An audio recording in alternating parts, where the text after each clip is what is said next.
ओम पूर्णमिदः पूर्णतः पूर्णमुदच्यते पूर्णमादाय पूर्णमेवावशिष्यते। ओम शांति शांति शांति।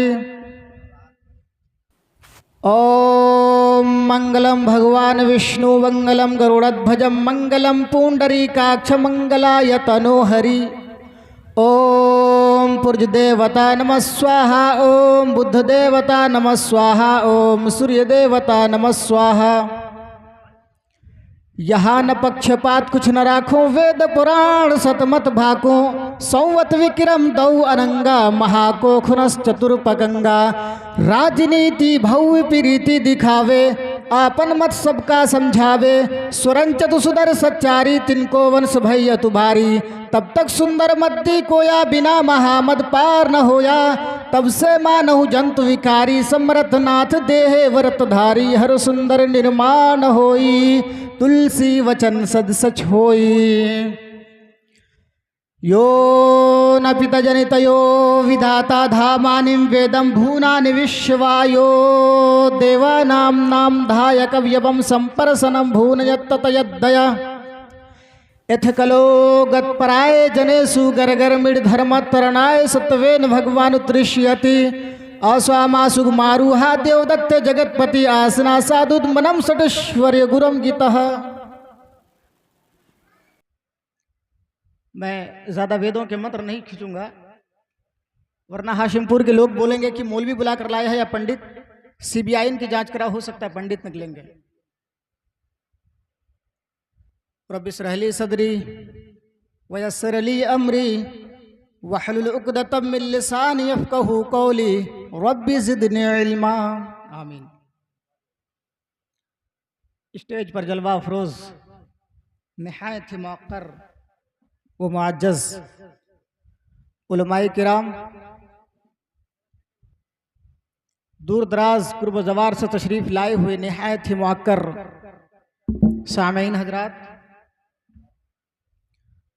पर्दे के पीछे बैठी हुई इस्लामी ख़वातीन, प्यारी माँ और बहनों, मुस्तक़बिल के होनहार अजीज़ बच्चों, आपके इस हाशिमपुर के इस जलसे में पहली बार आने का मौका मिला है और मुझसे 1 तारीख का डेट लिया गया और बिठाया मुझे स्टेज पर ला करके 2 तारीख को। दर हकीकत मेरा ये टाइम नहीं है और इस डेट को जो जलसा हो रहा है ये हमारा नहीं है। मैं यही गुजारिश करूंगा कि हमें जो टाइम, जिस वक्त हमसे आपने टाइम लिया है, जिस तारीख को डेट लिया है, आप उस तारीख को हमें ला के बिठाएं और उस वक्त बैठाएं जब हिंदू लोग हों, उस वक्त बैठाइए जहां एडवोकेट लोग हो, उस वक्त हमें लाकर स्टेज पर बैठाइए जहां प्रोफेसर लोग हो, एडवोकेट लोग हो, हिंदू लोग हो। उनको उनकी धार्मिक किताबों से पढ़ के बताया जाए कि इस्लाम क्या है और हिंदुइज्म क्या है, बौद्धिज्म क्या है, सनातनिज्म क्या है, क्रिश्चियनिटी क्या है, उनको उनकी किताबों से बताया जाए। घोड़ा गोश्त खाता नहीं है, घास खाता है। घोड़ा घास खाता है, गोश्त नहीं खाता। अगर घोड़े को घास के बजाय गोश्त दोगे खाने के लिए, नहीं खाएगा। जिसको जो गिज़ा है उनको उसी गिज़ा से समझाया जाए, तब उसको पता चले कि हाँ सच्चाई क्या है और धर्म क्या है। मैं खुतबा मसनूना के बाद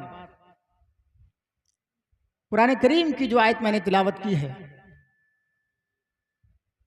इससे साफ और क्लियरली ये समझ में आता है कि अल्लाह तबारक व तआला ने जनाब मुहम्मदुर रसूलुल्लाह सल्लल्लाहु अलैहि वसल्लम को आखिरी नबी, आखिरी रसूल, आखिरी प्रॉफिट बनाकर भेजा है। अब अल्लाह के रसूल के बाद नबियों का सिलसिला खत्म हो चुका है, अब आपके बाद कोई नबी नहीं आएगा। और सिर्फ इस्लाम धर्म की किताब ही नहीं, आप हिंदुइज्म को उठा लीजिए, बौद्धिज्म को उठा लीजिए, सिखइज्म को उठा लीजिए, क्रिश्चियनिटी को उठा लीजिए, तमाम ग्रंथों के अंदर, तमाम धर्मों के अंदर हमें यह मिलता है कि लास्ट में जो रसूल आएगा, लास्ट में जो प्रॉफिट आएगा, उसका नाम नरासंस होगा, कल्कि होगा, उन्मा होगा, और विभिन्न विभिन्न नामों से अल्लाह के रसूल सल्लल्लाहु अलैहि वसल्लम को ताबीर किया गया है कि वो इस नाम का होगा और वही लास्ट प्रॉफिट होंगे। तुम्हें उसी के बताए हुए मार्ग पर, रास्ते पर चलना है। अगर उस रास्ते को फॉलो करोगे, उसको अपनाओगे, तो तुम्हें कामयाबी मिल सकती है। अल्लाह रब्बुल आलमीन ने अपने नबी के बारे में, अपने हबीब के बारे में, जनाब मुहम्मदुर रसूलुल्लाह सल्लल्लाहु अलैहि वसल्लम के बारे में बताता है और दुनिया वालों के सामने मुहम्मदुर रसूलुल्लाह सल्लल्लाहु अलैहि वसल्लम की असली तस्वीर बताता है। क्या लोगों, हमने तुम्हें जो नबी दिया है, हमने तुम्हें जो प्रॉफिट दिया है, हमने तुम्हें जो मैसेंजर दिया है, वो मैसेंजर कौन है? आइए कुरान की दुनिया में हम आपको दिखाते हैं। वमा अरसलनाका इल्ला रहमतल लिल आलमीन। आए लोगों, हमने मुहम्मद रसूलुल्लाह सल्लल्लाहु अलैहि वसल्लम को तुम्हारे दरमियान आखिरी नबी, आखिरी रसूल, आखिरी प्रॉफिट बनाकर भेजा है। हमने मोहम्मद रसूलुल्लाह सल्लल्लाहु अलैहि वसल्लम को रहमतुल लिल आलमीन कर बनाकर भेजा है। मोहम्मद रसूलुल्लाह सल्लल्लाहु अलैहि वसल्लम की रहमत तमाम लोगों के लिए आम है, खास किसी के लिए नहीं है कि मोहम्मद सल्लल्लाहु अलैहि वसल्लम को हमने सिर्फ मुसलमानों के लिए रहमत बनाकर भेजा है या फिर हिंदू धर्म के लिए, बल्कि अल्लाह के रसूल सल्लल्लाहु अलैहि वसल्लम की रहमत आम है। आओ लोगों, जनाब मोहम्मद रसूलुल्लाह सल्लल्लाहु अलैहि वसल्लम की शरण में आ जाओ, अल्लाह के रसूल सल्लल्लाहु अलैहि वसल्लम को फॉलो करने लगो, अल्लाह के रसूल सल्लल्लाहु अलैहि वसल्लम को अपनाने लगो, कामयाब हो जाओगे। मेरे भाइयों, अल्लाह रब्बुल आलमीन फरमाता है वमा अरसलनाका इल्ला रहमतल लिल आलमीन।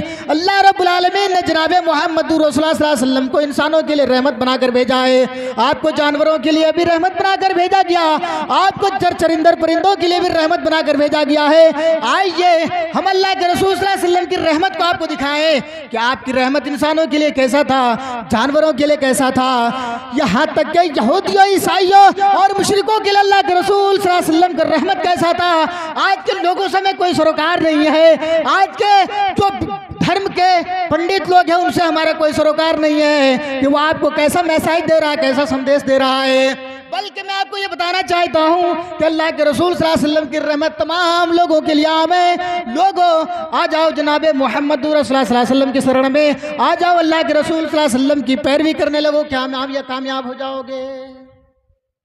मक्का के अंदर जब अल्लाह के रसूल सल्लल्लाहु अलैहि वसल्लम का आगमन नहीं हुआ था, यानी आप मक्का के अंदर तशरीफ नहीं लाए थे, उससे पहले लोग अपनी बेटियों को जिंदा दरगोर कर दिया करते थे, अपने मकानात को जुए में लगा दिया करते थे, अपनी बीवी को जुए में बिठा दिया करते थे, अपने जवान बेटियों को बिठा दिया करते थे। लोगों, इन तमाम प्रथा को जनाब मुहम्मदुर रसूलुल्लाह सल्लल्लाहु अलैहि वसल्लम ने खत्म किया है। और आइए कल की प्राण उठाइए, देखे लिखा है इत्थकलो गत्पराय जनेसु गरगड़ मिर धर्म तरणाय शतवेन भगवान तुरशियति। जब धर्म के अंदर गिलानी पैदा होगा, जब लोग धर्म को फॉलो नहीं करेंगे, भगवान तुरशियति, भगवान एक अवतार भेजेगा, एक रसूल भेजेगा, एक नबी भेजेगा। यदा यदा ही धर्मस्य गिलनर्भवति भारत अभ्युत्थानाम धर्मस्य तदात्माना सृजाहमा परित्रणाय साधुना विनाशाय कृष्णाम धर्म संस्थापनार्थ संभवामि युगे युगे। लोग अपनी किताबों को पढ़ते क्यों नहीं है? लोग अपने शास्त्र को, लोग गीता को, बाइबल को, तौरात और सबूर को, ऋग्वेद, यजुर्वेद, अथर्ववेद को पढ़ते क्यों नहीं है? पढ़ेंगे तब तो क्लियरली समझ में आ गया कि अल्लाह के रसूल सल्लल्लाहु अलैहि वसल्लम को अल्लाह तबारक व तआला ने लास्ट प्रॉफिट, लास्ट मैसेंजर बनाकर भेजा है। क्या है? अल्लाह के रसूल सल्लल्लाहु अलैहि वसल्लम जब मक्का के अंदर तशरीफ लाए, आपने देखा कि लड़कियों को जिंदा दरगोर किया जा रहा है। आपने देखा वो छोटी छोटी बच्चियां, आज उसको जिंदा दरगोर किया जा रहा है। अल्लाह के रसूल सल्लल्लाहु अलैहि वसल्लम ने जब इन तमाम पर्दा को देखा तो मदनी करीम जनाब मुहम्मदुर रसूलुल्लाह सल्लल्लाहु अलैहि वसल्लम ने फरमाया, लोगों अपनी बेटियों को जिंदा दरगोर क्यों कर रहे हो? लोगों अपनी बेटियों को जिंदा जमीन के अंदर क्यों दबा रहे हो? लोगों अपनी बेटियों को, अपने लख्त जिगर को जमीन के अंदर क्यों गाड़ दे रहे हो? लोगों, जैसे अल्लाह रब्बुल आलमीन ने तुम्हें इस दुनिया में जीने का हक दिया है, तुम्हें जीने का हक दिया है, वैसे ही तुम्हारी बेटियों को भी जीने का हक दिया है। अल्लाह के रसूल सल्लल्लाहु अलैहि वसल्लम की रहमत को यह गवारा नहीं हुआ। आपने लोगों को मैसेज दिया कि लोगों इन तमाम प्रथा को ख़त्म करो, इन तमाम चीज़ों को मिटाओ। अल्लाह के रसूल सल्लल्लाहु अलैहि वसल्लम ने इन तमाम गलाजर गंदगी से लोगों को निकाला। इत्थकलो गत्पराय जनेसु गरगड़ मिर धर्म तरणाय शतवेन भगवान तुरशियति। आपने इन तमाम गलाजर गंदगी को पाक साफ किया है। लोगों आओ 1400 साल पहले लोग अपनी बेटियों को जिंदा दरगोर कर दिया करते थे। 1400 साल पहले अपनी बेटियों को लोग जमीन के अंदर दफन कर दिया करते थे। आज के मॉडर्न युग में, मॉडर्न दौर में लोगों लड़कियों को जिंदा दरगोर कर दिया जा रहा है। लड़कियों के माँ के गर्भ पे मार दिया जाता है, हमल साकित कर दिया जाता है। आइए मैं आपको एक न्यूज़ सुनाऊं। इससे केवल 15-20 दिन पहले जब हमारे बिहार के मुख्यमंत्रियों ने, सरकार ने ये सर्वे करनी चाहिए कि हमारे यहाँ की पॉपुलेशन कैसा है, जनरेशन कैसा है, लड़कों का कितना है, लड़कियों का कितना है। लोगों, आप सुनकर के ताज्जुब करेंगे। मेरे भाइयों, आपको सुनकर के हैरत होगी कि हमारे इस देश का, हमारे इस बिहार का जो सरकार है, उन्होंने सर्वे करनी चाहिए। उन्होंने पता लगाना चाहा कि हमारे यहाँ लड़कियों का तादाद कितना है और लड़कों का तादाद कितना है। मेरे भाइयों, आज से केवल आपको 15-20 दिन पहले का रिपोर्ट दे रहा हूँ। सरकार ने जब ये पूरी जांच और पड़ताल की और पूरे सर्वे करनी चाहिए बिहार को, तो मेरे भाइयों वहाँ सिर्फ 50% लड़कियां और 100% लड़के को पाया गया है। यानी इसका मतलब यह होता है कि माओ के पेटों में जैसे ही बच्चे धारण करते हैं, गर्भ में आते हैं, अल्ट्रासाउंड के जरिए से लोग अपने बच्चों को चेक करते हैं कि हमारी बेटियां हैं या बेटा पल रहा है। जैसे देखा कि हमारी बेटियां हैं तो उसको गर्भपात कर दिया जाता है, उसको गिरा दिया जाता है, उसको खत्म कर दिया जाता है। आज तमाम जो आपकी मशीनरीज है, जो अल्ट्रासाउंड मशीन है, तमामों को सील कर दिया गया है। मेरे भाइयों, आज से 10 से 15 दिन पहले की आपको रिपोर्ट बता रहा हूं।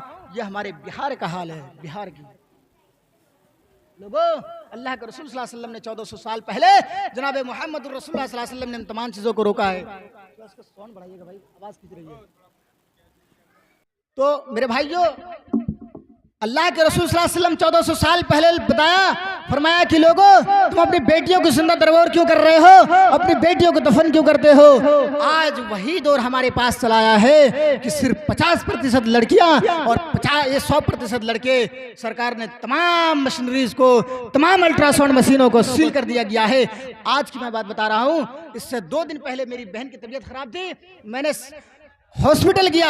वहां के डॉक्टरों से जब मैंने बात किया तो उन लोगों ने मुझे बताया कि मौलाना साहब, यह हाल है हमारे बिहार का कि सिर्फ 25% लड़कियां या 50% लड़कियां और 100% लड़के हैं। मेरे भाइयों, तब सील कर दिया गया है, अल्ट्रासाउंड मशीन को बंद कर दिया गया है। जो लोग अपनी बेटियों को जिंदा दरगोर कर रहे हैं, जो लोग अपनी बेटियों को गर्भ के अंदर मार दे रहे हैं, वो लोगों, वो नौजवान कमेटियों, ये तुम कर रहे हो, हमारे बूढ़े लोग नहीं कर रहे हैं। या जो 50-60 साल का या 70 साल की उम्र का हो चुका है, वो लोग गर्भपात नहीं कराते हैं। ये तुम्हारी देन है और तुम अपनी बीवियों को, नए नजली दुल्हन को शादी कर लाते हो।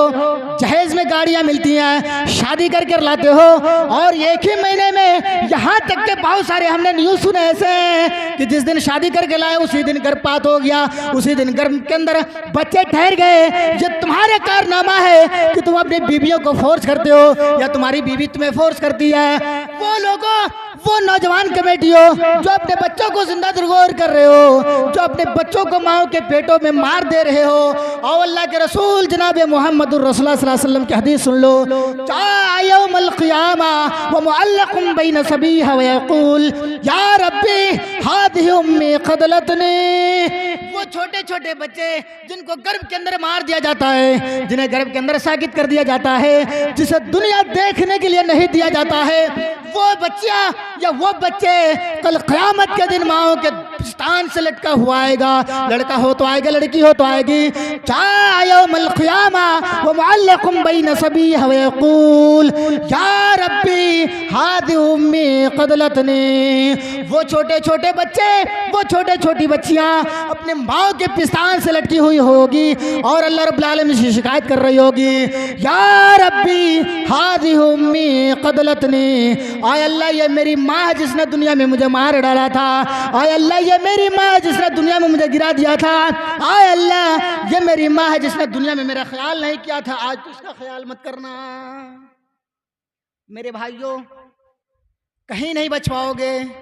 यहाँ तो ये सोच रहे हो कि हाँ, हम अपनी बीवियों के गर्भपात करा देते हैं, गर्भ के अंदर से बच्चों को मार देते हैं। हमें तो कोई नहीं देख रहा है, हमें तो कोई हमारे बारे में किसी को पता भी नहीं चलता है। या तो मेरी बीवी जानती है या मैं जानता हूँ। लोगों, इस भ्रम के अंदर हो के हमें कोई देख नहीं रहा है। वो रब्बे करीम जिसने इस दुनिया को पैदा किया है, इस दुनिया को रचाया और बसाया है, उन्होंने 2 CCTV कैमरे लगाए हैं। आप एयरपोर्ट पर चले जाइए तो वहां पर CCTV कैमरा लिखा हुआ हो, कैमरा लगाया हुआ होगा।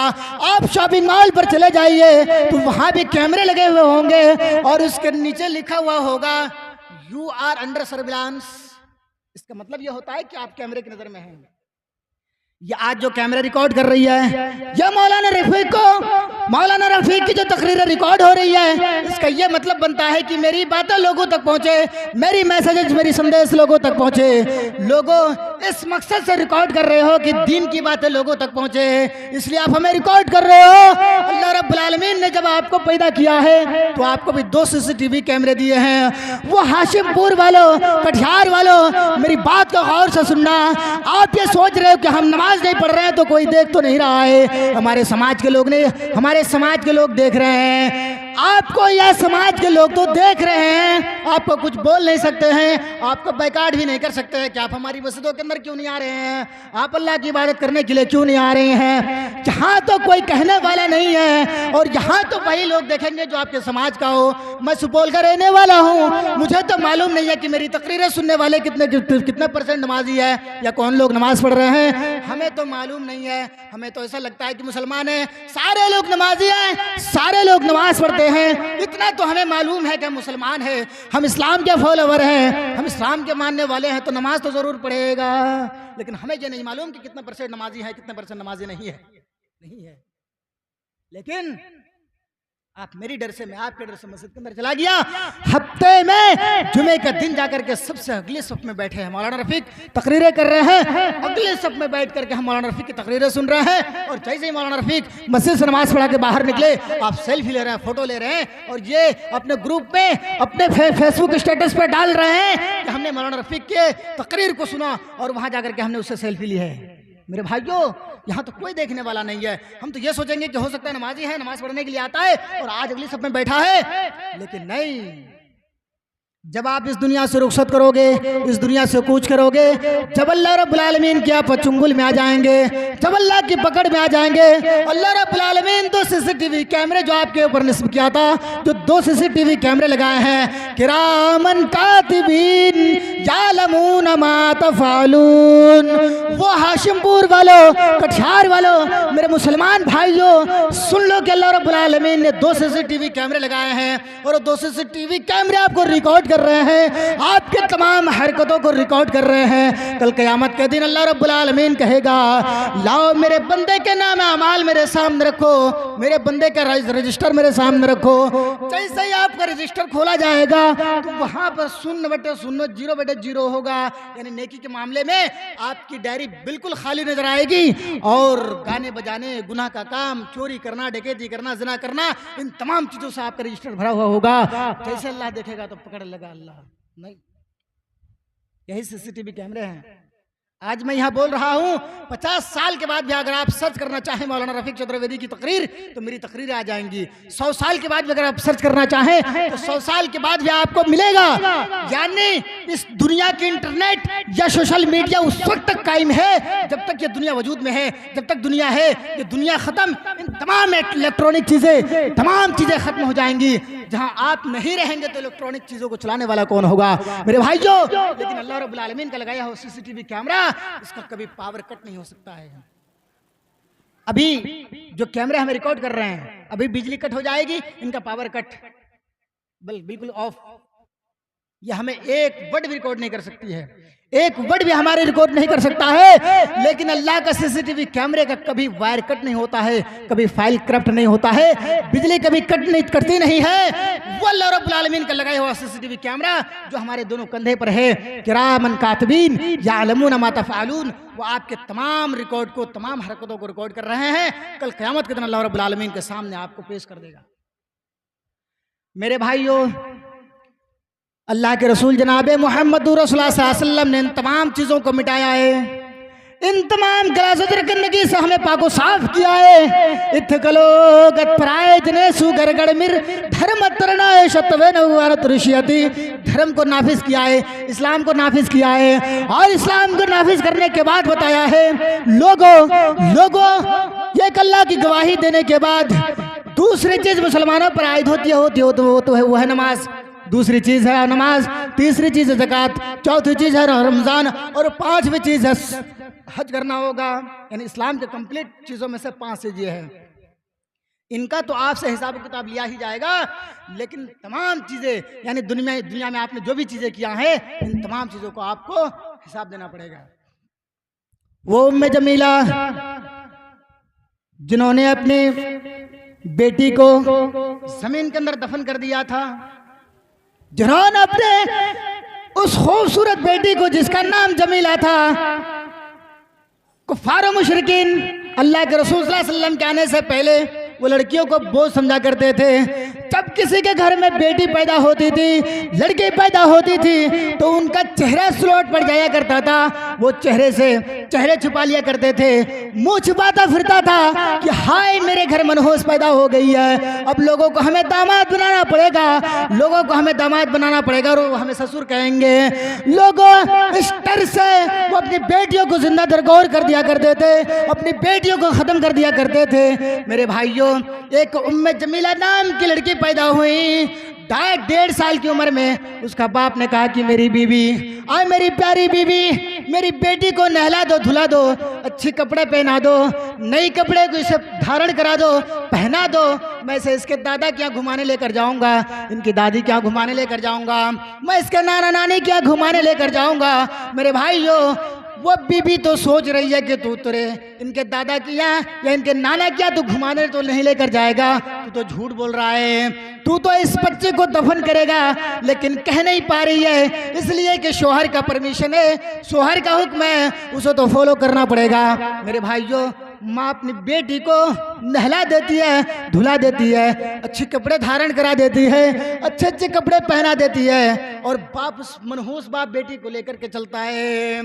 जब बेटी वो उम्मे जमीला देख रही है कि मेरा बाप जंगल की ओर लेकर जा रहा है, सुनसान इलाके में लेकर जा रहा है, तो बेटी कहती है मेरे अब्बू, यहाँ तो मेरा दादा दादी नहीं है, यहाँ तो मेरा नाना नानी नहीं है, अब कहाँ मुझे लेकर के आ रहे हैं, कहाँ मुझे इस जंगल के अंदर लेकर जा रहे हैं। वो मनहूस बाप, वो बाप कहता है ओए मेरी बेटी, यहाँ तुम्हारे दादा दादी का घर है, यहाँ पर तुम्हारे नाना नानी का घर है, चलो यहाँ हम तुम्हें घुमाने लेकर के आते हैं, या वहां से घुमा कर फिर मैं तुम्हें घर लेकर के आऊंगा।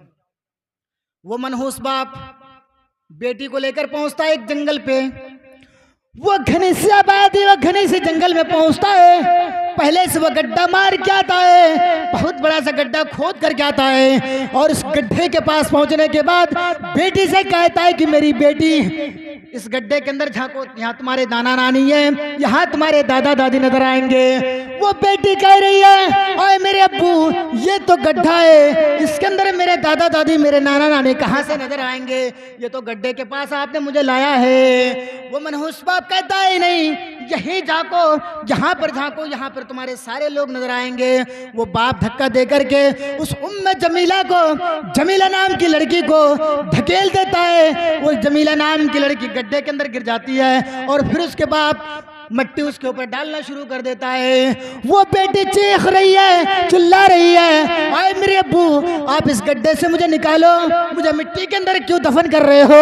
और वो बेटी हाथ बढ़ा बढ़ा करके उस बाप के कुर्ते को साफ कर रही है, दामन को साफ कर रही है कि मेरे बेटे, मेरे अब्बू के दामन में ये गर्द गुबार पड़ रहा है। इन तमाम चीजों को वो मिटा रही है, अपने हाथों से झाड़ रही है, और ये गिरिया जारी कर रही है आए मेरे अब्बू, आप कहाँ लाए, मुझे कहाँ दफन कर रहे हैं। आए मेरे अब्बू, मेरी माँ मेरी इंतजार कर रही होगी, मेरी माँ मेरे लिए रो रही होगी, मेरी माँ मेरी इंतजार कर रही होगी, मुझे ले चलो। उस बेटी को दफन कर करके सुबह का उगता हुआ सूरज को ग्रूप कर करके आ जाता है। इन तमाम चीजों को जनाब मोहम्मद रसूलुल्लाह सल्लल्लाहु अलैहि वसल्लम ने खत्म किया है। लोगों, इस मासूम बच्ची को दफन क्यों कर रहे हो, इस मासूम बच्ची को जमीन के अंदर दफन क्यों कर रहे हो, दबा क्यों रहे हो। यही बेटियां कल क़यामत के दिन आएंगी और आपसे सवाल जवाब करेंगी, और अल्लाह रब्बुल आलमीन के सामने आपको पकड़वाएगी।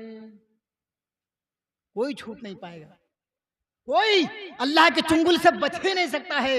मेरे भाइयों, लोग ये कह रहे हैं कि अरे हम दुनिया में क्या कर रहे हैं, अल्लाह क्या देख रहा है, हम दुनिया में कुछ भी कर रहे हैं, अल्लाह हमें थोड़ी देख रहा है। हम बंद कमरे के अंदर, बंद रूम के अंदर कुछ भी कर रहे हैं, किसी को मालूम नहीं है। वक्ती तौर पर तो किसी को मालूम नहीं होगा। अगर सीसीटीवी कैमरा लगा हुआ होगा तब दुनिया के लोगों को पता चलेगा, और सीसीटीवी कैमरा अगर नहीं है तो सिर्फ सिवाय अल्लाह रब्बुल आलमीन को किसी को पता नहीं चलेगा। जब तक कि आपकी बातें दुनिया के लोगों के सामने वायरल ना हो, या आपकी वीडियो पब्लिश ना हो, तब तक लोगों को पता नहीं चलेगा। लेकिन अल्लाह को तमाम चीजें, हर पल पल की खबरें हैं जो अल्लाह रब्बुल आलमीन कल क़यामत के दिन आपको पकड़ लेगा। और इसी चीज को अल्लाह के रसूल सल्लल्लाहु अलैहि वसल्लम ने तमाम गलाजत और गंदगी को पाक साफ किया है। यहाँ पर जैसे लड़कों का जीने का हक है, वैसा लड़कियों को भी जीने का हक है। मेरे भाइयों, मेरे रसूल जनाब मुहम्मदुर रसूलुल्लाह सल्लल्लाहु अलैहि वसल्लम के पास चार बेटियां ज़ैनब, रुकैया, उम्मे कुलसुम और फातिमा, ये चार बेटियां आपकी थी। वरना इस्लाम के पंडित बैठे हैं, आप इनसे पूछिए, चार बच्चियां, चार लड़कियां अल्लाह के रसूल सल्लल्लाहु अलैहि वसल्लम की बेटियां थी। आपका 3 बेटा पैदा हुआ था, लेकिन वो यानी लोगों से पहले, जवानी से पहले अल्लाह रब्बुल आलमीन ने उसको उस दुनिया से उठा लिया। आपके पास 4 बेटियां। मेरे नबी कभी मायूस नहीं हुए, मेरे रसूल कभी बेटियों की जो रहमतें आपके घर पर आई इनको देख करके मायूस नहीं हुए हैं। अल्लाह के रसूल सल्लल्लाहु अलैहि वसल्लम के पास 4 बेटियां। यहाँ पर अगर 2 लड़की पैदा हो जाती है, कहता अच्छा 2 लड़कियां पैदा हो गई, अरे भाई जहेज में 15 लाख 20 लाख रुपए लगते हैं, हमारे घरों के अंदर वो तमाम खर्चे हैं, इस खर्चों को कौन उठाएगा, महंगाई के जमाना है, चलो गर्भपात करा दो, खत्म करा दो। मेरे भाइयों, यहाँ तो खत्म कर दिए, रोजी आप नहीं दे रहे हैं, खिलाने वाली जात अल्लाह रब्बुल आलमीन की है, खिलाता अल्लाह है। मेरे नबी को भी अल्लाह ने 4 बेटियों से नवाजा। अल्लाह के रसूल सल्लल्लाहु अलैहि वसल्लम ने कभी नहीं अपनी बेटियों को जो है बोझ समझे, और अल्लाह के रसूल सल्लल्लाहु अलैहि वसल्लम ने अपनी 4 बेटियों को अच्छी तालीम दे करके दूसरे के यहाँ शादी कराई है, विवाह कराया है। मेरे भाइयों, रहमत आती है जब बेटी पैदा होती है हमारे घरों में, तो हमारे घरों में रहमत लेकर के आती है। वरना आप देख लीजिए, हमारे समाज के अंदर जब बेटा पैदा होता है, जब लड़का पैदा होता है तो 2 अकीके करने पड़ते हैं, 2 अकीके, और जब बेटी पैदा होती है तो एक ही से काम चल जाता है। यानी बेटी कितने रहमो करम लेकर के आती है, रहमत लेकर के आती है कि एक ही से आपका काम चल गया। और अगर बेटा पैदा हुआ तो 2 अकीके आपको लिए चाहिए। बेटा हो तो 2 अकीका। सपोज मानिए कि आपके पास पैसे नहीं और बेटा पैदा हो गया, अल्लाह के रसूल सल्लल्लाहु अलैहि वसल्लम की सही हदीस है, मदनी करीम सल्लल्लाहु अलैहि वसल्लम ने फरमाया कि हर इंसान अकीके से बंधा हुआ होता है, वो गिरवी मतलब बंधा हुआ होता है। जब तक आप उसके नाम पर अकीका नहीं करेंगे तब तक वो गांठ नहीं खुलेगा। यानी वो बंधा हुआ है, हर इंसान अकीके से बंधा हुआ है। लेकिन आपके पास इस्तिताअत हो तो करिए, नहीं तो कोई बात नहीं है। लेकिन अल्लाह के रसूल सल्लल्लाहु अलैहि वसल्लम की सही हदीस है कि हर इंसान जो है अकीके से बंधा हुआ होता है, अकीका करना होगा। मान लीजिए कि मेरे घर लड़का पैदा हुआ, अब मेरे पास पैसा नहीं है, और इस दौर में किसके पास पैसा नहीं होगा, किसके पास नहीं होगा, तो हमें यहाँ 2 अकीके करने पड़ते हैं। और जब बेटी पैदा होती है तो एक ही अकीके से काम चल जाता है। मेरे भाइयों, यही तो है, मेरे घर में बेटी पैदा हुई तो कितनी रहमत लेकर के आई है। मेरे भाइयों, उसका जीता जागता मिसाल मैं खुद हूँ। मेरे घर अल्हम्दुलिल्लाह अल्लाह रब्बुल आलमीन ने 2 बेटी दी है, 1 बेटा है, लेकिन जब से मेरे घर में बेटी पैदा हुई है अल्हम्दुलिल्लाह बरकतें हमारे घरों में, कि जहाँ हमारे पास कुछ भी नहीं था आज अल्लाह रब्बुल आलमीन ने हमें वो चीजें दी हैं कि मेरे घरों में ट्रैक्टर आ गए, मेरे घरों में मोटरसाइकिल आ गया, मेरे घरों के अंदर वो बरकतें कि जिसे देख करके हम लोग खुद महसूस करते हैं। और अल्लाह के रसूल सल्लल्लाहु अलैहि वसल्लम की हदीस हमें याद आती है।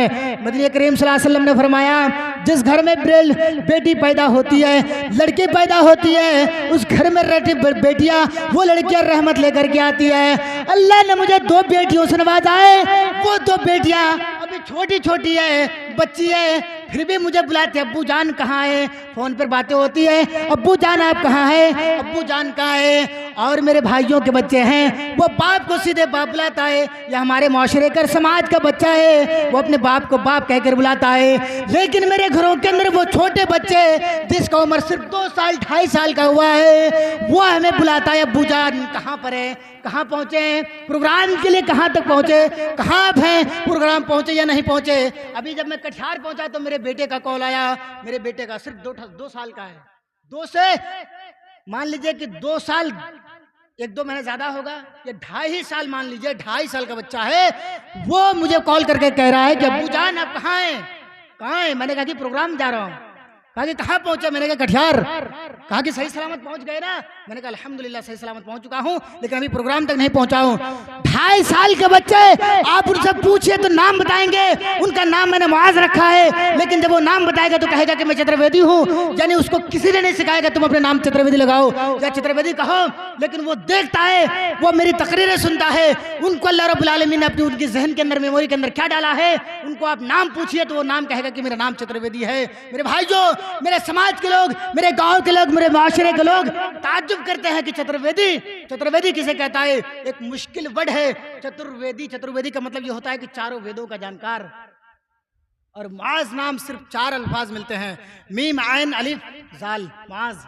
और चतुर्वेदी में आप लिखेंगे चा, नीचे ये देंगे रेब देंगे, फिर त्वा, फिर द्वा, फिर ऊपर रेब, इस तरीके से 4-5 वर्ड लगते हैं। और चतुर्वेदी कितना मुश्किल वर्ड है, लेकिन आप उसे जब नाम पूछेंगे मेरे भाइयों तो बताएगा कि मैं चतुर्वेदी हूँ। अल्लाह अकबर। अल्लाह से दुआ करता हूँ कि मौला करीम मेरे बच्चों को इस फिल्म में लाने की तौफीक अता फरमा। मेरे बच्चों को, मेरे तमाम बच्चों को, जो 3 बच्चियां हैं, मेरे 2 बच्ची और 1 बेटा है, मैं इसे भी इस फील्ड में लाऊंगा और कुरान की वैसी तालीम दूंगा। मेरे भाइयों की रेफरेंस के साथ बात करेंगे।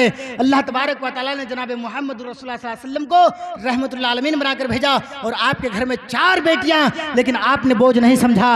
आपने कहा कि जो 2 बेटी 3 बेटी की परवरिश कर करके दूसरे की विवाह करता है, उसके लिए जन्नत के दरवाजे हैं, उनके लिए जन्नत के दरवाजे हैं और जन्नत के अंदर उसका घर है। मेरे भाइयों, एक सहाबी ने सवाल किया, अल्लाह के रसूल अगर किसी के पास 2 लड़कियां हो वो क्या करे? कहा कि वो भी अच्छी तरबियत दे और खिलाए पिलाए और उसकी अच्छी शादी कर दे, विवाह कर दे, वो भी जन्नत में जाएंगे। फिर एक सहाबी ने कहा कि अल्लाह के रसूल अगर किसी के पास 1 ही लड़कियां हो वो क्या करेंगे? उन्होंने कहा अल्लाह के रसूल सल्लल्लाहु अलैहि वसल्लम ने फरमाया उसकी अच्छी तालीम दो, तरबियत करो और अच्छा जो है रिश्ता दे करके शादी कर दो, वो भी कल क़यामत के दिन जन्नत के अंदर होंगे। एक ने सवाल किया, अल्लाह के रसूल अगर किसी के पास औलाद ही ना हो वो क्या करेगा? मदनी करीम सल्लल्लाहु अलैहि वसल्लम ने फरमाया उसके लिए जनाब मुहम्मदुर रसूलुल्लाह सल्लल्लाहु अलैहि वसल्लम है। मेरे भाइयों, इस्लाम रहमत है। इस्लाम, शरीयत इस्लाम हमारे लिए रहमत है, हमारे लिए सहमत नहीं है। खिलाने और पिलाने वाली ज़ात अल्लाह रब्बुल आलमीन की है। हम इंसानों से थोड़ी हो सकता है कि हम किसी को खिलाएं पिलाएं, खिलाने वाली ज़ात अल्लाह की है। मेरे भाइयों, बेटी जिस घर में पैदा होती है रहमत लेकर के आती है। अल्लाह तबारक व तआला ने अपने नबी को रहमत बनाकर भेजा है। आइए मैं आपको और रहमत दिखाता चलूं। जनाब मोहम्मद रसूलुल्लाह सल्लल्लाहु अलैहि वसल्लम की रहमत जानवरों के लिए कैसा था, यतीमों के लिए कैसा था, बेवाओं के लिए कैसा था। आपके घर में 15-15, 20-20 दिन तक, 1-1 महीने तक चूल्हा नहीं जलता था, लेकिन आपको कोई परवाह नहीं। लेकिन आपको ये फिक्र था कि हमारे भाई जो हमारे पड़ोस में रह रहे हैं वो खाए हैं कि नहीं खाए हैं, या हमारे समाज में गरीब वो यतीम बच्चे हैं वो खाए हैं कि नहीं खाए हैं, वो बेवा औरत वो खाई है कि नहीं खाई हैं। इन तमाम चीज़ों के बारे में आपको टेंशन लगा रहता था, आपको फिक्र लाहिक होती थी, आपको फिक्र दामनगिर हुआ करती थी कि वो हमारे भाई खाए हैं कि नहीं खाए हैं। मुल्क शाम से मस्जिद नबवी के अंदर कुछ माल आता है, वो माल अल्लाह के रसूल सल्लल्लाहु अलैहि वसल्लम की मस्जिद के अंदर, मस्जिद नबवी के अंदर रख दिया जाता है। सहाबा ने अल्लाह के रसूल सल्लल्लाहु अलैहि वसल्लम को इन्फॉर्मेशन दिया, और अल्लाह के रसूल मुल्क शाम से कुछ माल आया हुआ है और उसको तकसीम करनी है। मदनी करीम सल्लल्लाहु अलैहि वसल्लम ने कहा ठीक है, फजर की नमाज के बाद उसको तकसीम कर दिया जाएगा। अम्मा ऐसा इस बात को सुन लेती है, अम्मा ऐसा कहती है, आए मेरे सरताज, आए मेरे शोहर, मेरे घर में भी आज चूल्हा जलेगा। मुझे भी पता चला है कि मस्जिद नबवी के अंदर कुछ माल आया हुआ है, आप माल को तकसीम करेंगे, माल बांटेंगे तो आपको भी माल मिलेगा, और अल्लाह के रसूल आपको भी माल मिलेगा। आज 15-20 दिन के बाद मेरे घर में भी चूल्हा जलेगा। मायसा अपने सरताज से, अपने शोहर से कह रही है कि आए अल्लाह के रसूल, आए मेरे सरताज, आज 15-20 दिन के बाद मेरे घर में भी चूल्हा जलेगा। मेरे भाइयों, आज की जो मॉडर्न युग की लड़कियां हैं, अगर इनकी थोड़ी सी कमी अगर हो गई, थोड़ी सी, खाने पीने की तो बात तो छोड़िए, अल्लाह रब्बुल आलमीन ने ऑफरत दे रखा है, खाने पीने की तो बहुत सारी चीजें मुहैया की है। ये दौर जो है भुखमरी का दौर नहीं है, अल्लाह रब्बुल आलमीन ने बहुत दिया है। थोड़ी सी लिपस्टिक, क्रीम, पाउडर में अगर थोड़ी सी कमी हो गई, ये पूरी जिंदगी में आपको पानी फेर देगी। वरना आप एक दिन अपनी बीवी का अंदाजा लगा लीजिएगा, वो ऐसे लिपस्टिक पुतरेगी, लगता है कि ये किसी आदमी का खून कर करके आई हैं, खून खा करके आई हैं। एकदम दोनों हाथों में, होठों में जो है गोबर की तरह गोबर चुपड़ी हुई होंगी, और आकर के बहस करेगी लोगों के सामने। अभी मैंने बताया कि मैं परसों तरसों हॉस्पिटल के अंदर था, एक मुस्लिम लेडीज, मुस्लिम डॉक्टर, वो इस तरीके से मेकअप की हुई है, मुझे तो पहले पता ही नहीं चला। मैं तो सोचा कि ये ब्राह्मण की लड़की है, फिर बाद में जब मैं रिसर्च किया, पूछा तो कहा नहीं मुस्लिम की लड़कियां हैं भाई, पूरे बाल वाल खोले और होठों में लिपस्टिक चुपड़े, लगता है कि खून कर करके आई हैं। तो मैंने उसको कहा कि डॉक्टर साहब ये इस्लाम में नहीं है, ये इस्लाम सिर्फ उस वक्त इजाजत देती है कि जब आपकी बीबी आपके पास हो, कमरे के अंदर हो, सिर्फ शौहर को दिखाने के लिए लगा सकती है। यहाँ खुले आम और मंजर आम पर ये जो है लोगों को दिखा रही है, ये इस्लाम का कतन एक हिस्सा भी नहीं है और इस्लाम इस बात को अलाउड नहीं करता है। मेरे भाइयों, तो आप अपनी बीबी का अंदाजा लगा लीजिएगा, एक दिन अगर थोड़ी सी कमी हो गई तो आपकी पूरी जिंदगी में पानी फेर देगी। जब से आई हूँ आपके घर कुछ मिलता ही नहीं है, टाइम पे ना हमें क्रीम मिलता है, ना पाउडर मिलता है, ना लिपस्टिक मिलता है, कुछ नहीं। अल्लाह के रसूल सल्लल्लाहु अलैहि वसल्लम के घर में महीने महीने भर चूल्हा नहीं जलता था। अल्लाह के रसूल सल्लल्लाहु अलैहि वसल्लम को अम्मा ऐसा कभी नहीं कहती थी, यादर बीवी कभी नहीं कहती थी कि मोहम्मद जब से आपके घर आई हूँ खाने के लिए नहीं मिलता है, खाने पीने के लिए नहीं मिलता है। अल्लाह के रसूल सल्लल्लाहु अलैहि वसल्लम को कभी शिकायत का मौका नहीं दिया है। मेरे भाइयों, अम्मा ऐसा कहती हैं, मेरे सरताज और मेरे शौहर, आप माल तकसीम करेंगे, माल बांटेंगे तो आपको भी माल में हिस्सा मिलेगा। आज लगता है कि मेरे घर में 15-20 दिन के बाद चूल्हा जलेगा। मेरे पेटों के आते जो कुल्हला पड़ रही है, या आज 1 महीने के बाद थोड़ा सा ठंडक महसूस करेगी। मेरे भाइयों, अम्मा ऐसा इस बात को अल्लाह के रसूल सल्लल्लाहु अलैहि वसल्लम के सामने रखती है। अल्लाह के रसूल सल्लल्लाहु अलैहि वसल्लम ने फरमाया, आए मेरी बीबी, आए मेरी प्यारी बीबी, माल में तकसीम करूंगा, हो सकता है कि मुझे भी मिल जाए, मिल भी सकता है, नहीं भी मिल सकता है। अल्लाह के रसूल सल्लल्लाहु अलैहि वसल्लम दिलासा दिए और अल्लाह के रसूल सल्लल्लाहु अलैहि वसल्लम मस्जिद नबवी के अंदर जा रहे हैं। अम्मा ऐसा कहती हैं, अल्लाह के रसूल, मैं बर्तन वगैरह मांज करके, हांडी वगैरह मांज करके लाकर चूल्हे के पास रख दूं, लकड़ियां ला करके चूल्हे के पास रख दूं, क्या आप माल लेकर के आएंगे, चावल रोटी लेकर के आएंगे या फिर आटा लेकर के आएंगे, मैं रोटी बनाऊंगी। अल्लाह के रसूल सल्लल्लाहु अलैहि वसल्लम ने फरमाया कि ये तुम्हारे ऊपर डिपेंड करता है, आगे तुम रख सकती हो। मेरे भाइयों, अल्लाह के रसूल सल्लल्लाहु अलैहि वसल्लम ने फजर की नमाज पढ़ाने के बाद 2-2 लब भर भर कर सहाबा किराम में बांटने लगे, यानी मान लीजिए कि 2-2 झोले तकसीम करने लगे। सारे सहाबा में माल बंटने के बाद आपको भी 2 झोले मिलते हैं, आपको भी 2 झोले मिलते हैं, 2 माल का बैग मिलता है, थैला मिलता है। आप मस्जिद नबवी से लेकर के बाहर निकाल रहे हैं, बाहर एग्जिट कर रहे हैं, बाहर निकल रहे हैं, 2 यतीम बच्चा दौड़ता हुआ आता और कहता है, एक ने एक हाथ पकड़ा, दूसरे ने दूसरा हाथ पकड़ा और एक ने कहा कि अल्लाह के रसूल, मेरी माँ इस दुनिया में नहीं है और अल्लाह के रसूल, मैं 4 दिन से भूखा हूँ। दूसरा जो दूसरा हाथ पकड़ा, उन्होंने कहा कि अल्लाह के रसूल, मेरा बाप इस दुनिया में नहीं है और मैं 5 दिन से भूखा हूँ, हमें खाने के लिए कहीं कुछ नहीं मिला है। अल्लाह के रसूल सल्लल्लाहु अलैहि वसल्लम की रहमत की निगाहें इस तरफ पड़ती है, देखते हैं कि एक यतीम बच्चा है जो ये शिकायत कर रहा है कि अल्लाह के रसूल, मेरी माँ इस दुनिया में नहीं है और मैं 4 दिन से भूखा हूँ। दूसरा कह रहा है कि अल्लाह के रसूल, मेरा बाप इस दुनिया में नहीं है और मैं 5 दिन से भूखा हूँ। अल्लाह के रसूल सल्लल्लाहु अलैहि वसल्लम के कानों में आवाज पड़ी, रहमतुल लिल आलमीन को सहा नहीं गया, आपके हाथों की पकड़ ढीली होने लगी, आपने दोनों बैग दोनों बच्चों को छोड़ दिया और आप वहीं रुखसार पर हाथ लेकर के बैठ गए। देख रहे हैं कि एक बच्चा इधर जा रहा है, दूसरा बच्चा इधर जा रहा है, दूसरे बच्चे इधर जा रहे हैं, वो सही सलामत घर पहुंच रहे कि नहीं पहुंच रहे हैं। पहला बच्चा जो इधर दौड़ा वो अपने सही सलामत घर पहुंच रहे कि नहीं पहुंच रहे हैं। आप देख रहे हैं सही सलामत वो दोनों बच्चे अपने घर के अंदर प्रवेश कर गए, घर के अंदर उसकी एंट्री हो गई। अल्लाह के रसूल वहां से उठे और अपने घर की तरफ चले, अपने हुजरे की तरफ चले। वहां पहुंचने के बाद दस्तक दे दरवाजा खटखटाया, अम्मा ऐसा दरवाजा खोलती है, देखती है कि मेरे सरताज जैसे खाली हाथ गए थे वैसे खाली हाथ वापस आए। अम्मा ऐसा ने कहा कि मेरे सरताज, आए मेरे शौहर, क्या आपको माल नहीं मिला है? आप माल तकसीम कर रहे थे, क्या आपको माल नहीं मिला है? अल्लाह के रसूल सल्लल्लाहु अलैहि वसल्लम ने कहा कि मेरी प्यारी बीबी, माल तो मुझे भी मिला था, 2 बैग मुझे भी मिला, 2 थैले मुझे भी मिले, लेकिन आए मेरी प्यारी बीबी, 2 यतीम बच्चा दौड़ता हुआ आया और आने के बाद मेरा एक हाथ एक बच्चा पकड़ा, दूसरे हाथ दूसरा बच्चा पकड़ा। एक ने कहा कि अल्लाह के रसूल, मेरी माँ इस दुनिया में नहीं है, दूसरा कहता है कि अल्लाह के रसूल, मेरा बाप इस दुनिया में नहीं है, ये कहता है कि मैं 4 दिन से भूखा हूँ, दूसरा कह रहा है कि मैं 5 दिन से भूखा हूँ। आयशा, अरे मेरी प्यारी बीवी, मैं अपनी भूख बर्दाश्त कर सकता हूँ, अपने घर के तमाम परिवार का भूख बर्दाश्त कर सकता हूँ, लेकिन उस यतीम बच्चे का भूख बर्दाश्त नहीं कर सकता जो शिकायत कर रहे थे कि मेरी माँ नहीं है, मैं 4 दिन से भूखा हूँ। अल्लाह के रसूल सल्लल्लाहु अलैहि वसल्लम ने फरमाया, आयशा मेरी प्यारी बीबी, तुम्हारे माँ बाप के घर करीब है, तुम जा सकती हो, खाकर आ सकती हो, लेकिन उस बच्चे का क्या होगा जिसका माँ इस दुनिया में नहीं है, जिसका बाप इस दुनिया में नहीं है, जिनको खिलाने पिलाने वाला कोई नहीं है। वो बच्चे रो रहे हैं, शिकायत कर रहे हैं कि अल्लाह के रसूल, हमारे समाज के लोग, हमारे सोसाइटी के लोग, हमारे सोसाइटी के बच्चे खा रहे हैं, अल्लाह के रसूल हमें खाने के लिए नहीं मिल रहा है। अल्लाह के रसूल वो बच्चे पपड़ियाँ खा रहे हैं, वो बच्चे अच्छे अच्छे चीजें खा रही हैं, वो बच्चे आम के मौसम में आम खा रहा है, लीची के मौसम में लीची खा रहा है, उनका बाप उसको खरीद कर देता है, लेकिन हमें खरीद कर देने वाला कोई नहीं है। मेरी माँ इस दुनिया में नहीं है, मेरा बाप इस दुनिया में नहीं है। मेरे भाइयों, अल्लाह के रसूल सल्लल्लाहु अलैहि वसल्लम ने फरमाया, मेरी बीवी उस यतीम बच्चों का रखवाला तो मुझे अल्लाह रब्बुल आलमीन ने बनाकर भेजा है, मुझे अल्लाह रब्बुल आलमीन ने रहमत बनाकर भेजा है। मैं उसकी रहमत को और उसकी यतीमी और गरीबी को कैसे बर्दाश्त करूं? मेरे भाइयों, हमारे समाज के अंदर, हमारे माशरे के अंदर,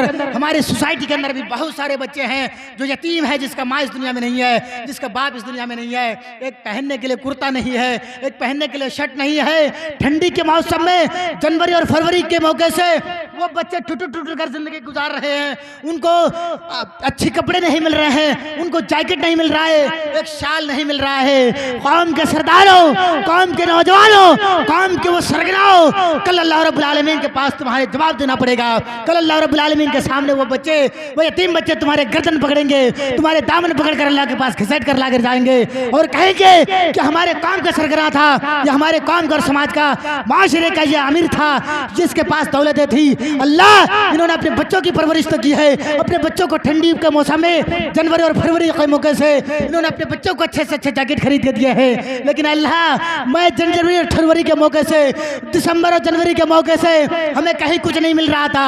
अल्लाह, वो जिंदगी मैंने गुजारा है कि हमारे पास वो शाल नहीं था, हमारे पास वो जैकेट नहीं थी, हमने जनवरी और फरवरी के मौके से वो जिंदगी गुजारी है। अल्लाह, इनका बदला ले ले, अल्लाह इनको पकड़ ले। वो कौम के नौजवानों, वो कौम के सरदारों, वो कौम के उमरा लोगों, अल्लाह रब्बुल आलमीन के पास तुम्हें जवाब देना पड़ेगा। मेरे भाइयों, ट्रेन के अंदर बच्चे आते हैं, वो छोटे छोटे बच्चे पैसे मांगते हैं, कहता है मेरी माँ इस दुनिया में नहीं है, कहता है मेरे बाप इस दुनिया में नहीं है। दिल फट जाता है, अल्लाह इनके बाप को तूने क्यों छीना, अल्लाह इनकी माँ को तुमने क्यों छीना। अल्लाह, आज इनकी परवरिश करने वाला कोई नहीं है। आज मदरसों के अंदर जाकर देख लीजिए, मैं एक मदरसे का डायरेक्टर हूँ, मैं भी एक मदरसा चला रहा हूँ। अल्हम्दुलिल्लाह, मैं कहता हूँ कि आज तक मेरे मदरसे के अंदर किसी भी आदमी ने ये नहीं कहा है कि मौलाना मेरे बच्चे पढ़ रहे हैं तो लीजिए 500 रुपये लीजिए और आप जो है टीचर को तनख्वाह दीजिए। आज मेरे टीचर ने मुझसे कहा, एक एप्लीकेशन दी मुझे कि मौलाना मुझे पैसे चाहिए, पैसों की ज़रूरत पड़ गई है। मैंने कहा कि प्रोग्राम से आता हूँ, उसके बाद इंशाल्लाह आप लोगों को पे करूँगा। मेरे भाइयों, हम भी बना चला रहे हैं, हमारे पास भी यतीम बच्चे हैं, हमारे पास भी गरीब बच्चे हैं। मैंने उनके सिलेबस को फ्री कर दिया है, उनकी किताबों को फ्री कर दिया है, हमने उनके कोर्स को फ्री कर दिया है। पढ़ो, मेरे मदरसे में कोई एजुकेशन नहीं है, मेरे मदरसे के अंदर तमाम किताबें पढ़ाई जाती है, अरबी, उर्दू, इंग्लिश, संस्कृत, फारसी, तमाम ग्रंथों को पढ़ाया जा रहा है, तमाम लैंग्वेजों को पढ़ाया जा रहा है। हमने कहा कि तालीम हासिल करो, तुम्हारी तालीम हासिल करने तक मुझे मेरे कौम के लोगों के पास भीख मांगनी पड़े, मौलाना रफीक अपने दामन बिछा करके, अपने दामन फैला करके भीख मांग कर मैं आपको पढ़ाऊंगा। लेकिन कौम के लोगों, आप अपने बच्चों को पढ़ाओ। अभी मौलाना साहब के बारे में मुझे पता चला है कि आलिम नहीं है, ये दीन के आलिम नहीं है, लेकिन अल्लाह ने शायद के अंदर क्या जज्बा दिया है, क्या शायद के अंदर ये अल्लाह रब्बुल आलमीन ने जज्बे दिए हैं कि एक आलिम नहीं है, लेकिन इसका ढांचा काचा, इनके सारे जो हुलिया, इससे लगता है कि माशाअल्लाह एक आलिम दीन है, एक आलिम दीन है। एक मदरसा खोले हैं, आपकी ज़रूरत है, आपको सपोर्ट करने की ज़रूरत है। आपके बच्चे जाकर के दीन के आलिम बनेंगे, दीन के सरदार बनेंगे, दीन के पिलर बनेंगे, वरना आप अपने बच्चों को भेजते हैं स्कूलों में, आप अपने बच्चों को भेजते हैं कॉलेजेस में, आप अपने बच्चों को भेजते हैं यूनिवर्सिटीज में। वो लोगों, 10 तारीख का मेरा प्रोग्राम था, मैंने उन्हें कहा है कि आप अपने बच्चों को लाख रुपए दे करके पढ़ा लो, और इंग्लिश पढ़ा रहे हो, आपको एजुकेशन दे रहे हो। वो बच्चा जब तक आपका जवान नहीं हुआ है तब तक आपके वो जीहू करेगा। वो बच्चा जैसे ही जवान हुआ, जैसे ही आप बुढ़ापे की दहलीज पर कदम रखे हैं, वो बच्चा आपको लात मारकर घर से निकाल देगा, लात मारकर घर से निकाल देगा। और इस तरीके के मैंने हजारों वीडियोस देखे हैं कि वृद्धाश्रम के अंदर उस माँ बाप को डाल दिया गया है, वो बच्चे जिसको आपने कॉलेजेस में, यूनिवर्सिटीज में और आपने LLB और IPS बनाया है, वो बच्चे अपने माँ बाप को वृद्धाश्रम के अंदर भेजा है। समझ रहे हैं आप? और उस कौम के, उस समाज के, उस सोसाइटी के वो मौलाना जो एक मामूली सी चटाई पर बैठकर पढ़ता है, मामूली सा कुर्ता पहनता है, मामूली सा कुर्ते चटाई पर बैठ करके मदरसे की तालीम हासिल करता है, वो पतली दाल खा खा के, वो चावल खा खा करके तालीम हासिल करता है, वो अपने माँ बाप का इतने दिलदादा होते हैं कि माँ बाप की सेवा करने के लिए हमेशा पेश रहते हैं। मेरे भाइयों, आपका बेटा जब इंग्लिश पढ़ कर के आएगा, आप बूढ़े हो जाएंगे, आप कहेंगे बेटा पानी चाहिए, आप खास रहे होंगे, आपका बेटा पानी देगा नहीं। वो पानी क्या है, उसको तो पढ़ाया नहीं गया है, उसे पढ़ाया गया है कि मैगी वाटर, मुझे वाटर चाहिए, मैगी वाटर, मुझे पानी दो। उसको पानी का शब्द उसको पता नहीं है, उसको पढ़ाया गया है वाटर वाटर। आप खांस रहे हैं बिस्तर पर, पानी के लिए तरस रहे हैं, वो आपका बेटा, वो आपका बच्चा जिसको आपने अच्छी तालीम दी थी, जिसको आपने यूनिवर्सिटीज के अंदर भेजा था, वो बच्चे आपका कभी पानी नहीं देगा, आपको पानी नहीं देगा। मेरे भाइयों, वो लैपटॉप पर बैठ करके अपना काम करेगा। एक आदमी, एक वाकया मैं आपको सुना रहा हूं, जब उसको DM की नौकरी मिली, एक बाप अपने बच्चों को पढ़ाया लिखाया और उसको DM की नौकरी मिली। DM की नौकरी मिलने के बाद बाप खुश होता है कि मेरे बेटे को DM की नौकरी मिली है, हम चलते हैं एक बार हमारे बेटे को ऑफिस में देखते हैं क्या है। DM साहब के ऑफिस में जाते हैं, वो बाप, वो बच्चे का बाप जिसको आपने कॉलेजेस में और यूनिवर्सिटी में पढ़ाया है, 2 लाख रुपए महीना आपने उसको डन किया है, आप अपने बच्चों की पढ़ाई के लिए सारी जमीन जायदाद बेच दिया है, अपने बेटी का हक मारा, बच्चों का हक मार कर आपने उसे पढ़ाया है। वो बाप जाता है ऑफिस के अंदर, वो बाप जाता है DM साहब के ऑफिस के अंदर।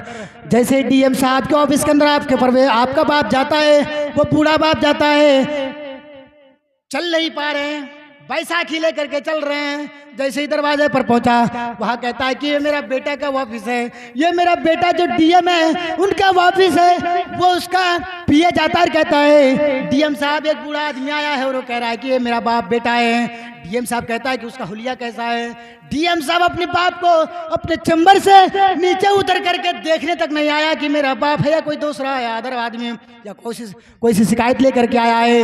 वो कहता है कि उसे हुलिया कैसा है, उन्होंने इसके बाप के तमाम हुलियों को बता दिया। अब DM साहब के इज्जत का सवाल है कि इसका बाप ऐसा है जो बैसाखी लेकर के चल रहा है, इसके बाप के बदन पर तो अच्छे कपड़े होने चाहिए थे, इनके बाप के जिस्म के ऊपर कोट होना चाहिए था, जूते और मोजे होने चाहिए थी, लेकिन इसका बाप बैसाखी लेकर के मामूली सा शर्ट पहन करके, फटा पुराना शर्ट पहन करके आया। वो DM साहब कहता है, वो उस आदमी से कहो कि वहां बाहर बैठो, जो शिकायत करनी हो या जो एप्लीकेशन लेकर के आया है उसे मैं बाद में देखूंगा, उसे बाहर बिठाओ। उस बूढ़े आदमी को बाहर बिठा दिया जाता है। ये बाप इंतजार कर रहा है, मेरा DM साहब अंदर से बाहर आएंगे, मुझे देखेंगे तो मुझे अपने चैम्बर में लेकर के जाएंगे, अपने ऑफिस में लेकर के जाएंगे। सुबह से शाम हो गई, वो आदमी, वो DM साहब उसके PA से पूछता है कि वो बूढ़ा गया है कि नहीं गया है। वो कहता है कि अभी तक नहीं गया है। बोला उसको धक्के मार कर बाहर निकाल दो, उससे कहो कि चले जाओ यहाँ से, DM साहब बाहर नहीं आएंगे। ये हाल है। अगर आप अपने बच्चों को कोई एजुकेशन दिए, आप अपने बच्चों को ऐसी तालीम दी जो आपका कुछ काम नहीं आएगा, आप अपने बच्चों को मदरसे के अंदर पढ़ाइए, मदरसे के अंदर डालिए।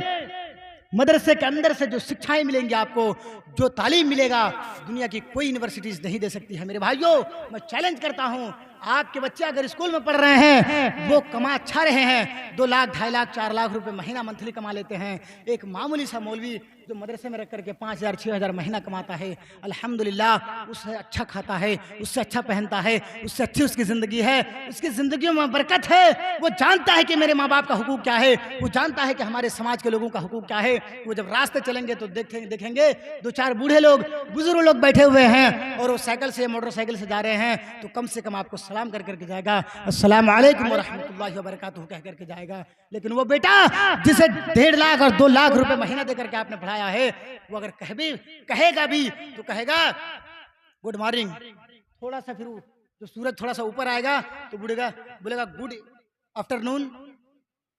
मैं आपसे पूछना ये चाहता हूँ, इस्लाम ने कहा है कि सलाम को आप फैलाओ, और सलाम क्या है? अस्सलाम वालेकुम व रहमतुल्लाहि व बरकातुहू।